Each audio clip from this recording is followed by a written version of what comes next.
الشيطان الرجيم. بسم الله الرحمن الرحيم. مثل الذين ينفقون أموالهم في سبيل الله كمثل حبة أنبتت 7 سنابل في كل سنبلة 100 حبة والله يضاعف لمن يشاء والله واسع علیم.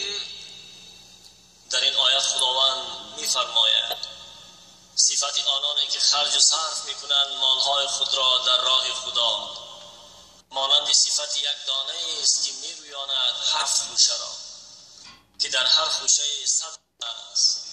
یعنی اشاره به این است که در عوض یک نیکی 700 چند آن است و خدا نشان می‌دهد که را خواهد و خدا جواد و داناست. صدق الله العظیم.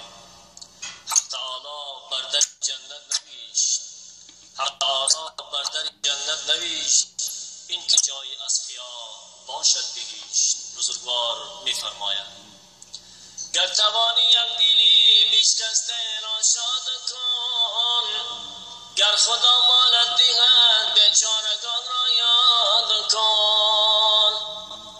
مال و دولت گر شود حاصل تو را از فضل حق، جنت المأوا خواهی مردمان را داد کن.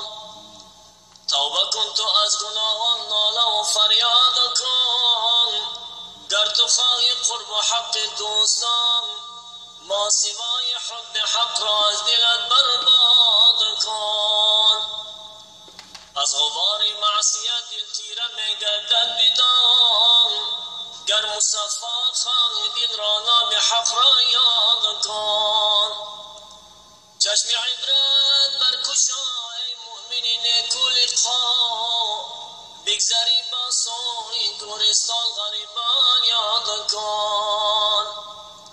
همه آید و روان هیچ کس نماند پایدار، عبرت گیر از جهان از رفتگان تو یاد کن.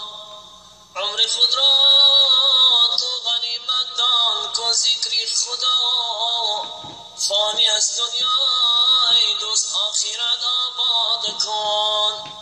عاجز و درماندگانم ای خدای لم یزل، هست سلطان پرگناه از دوزخت آزاد کن.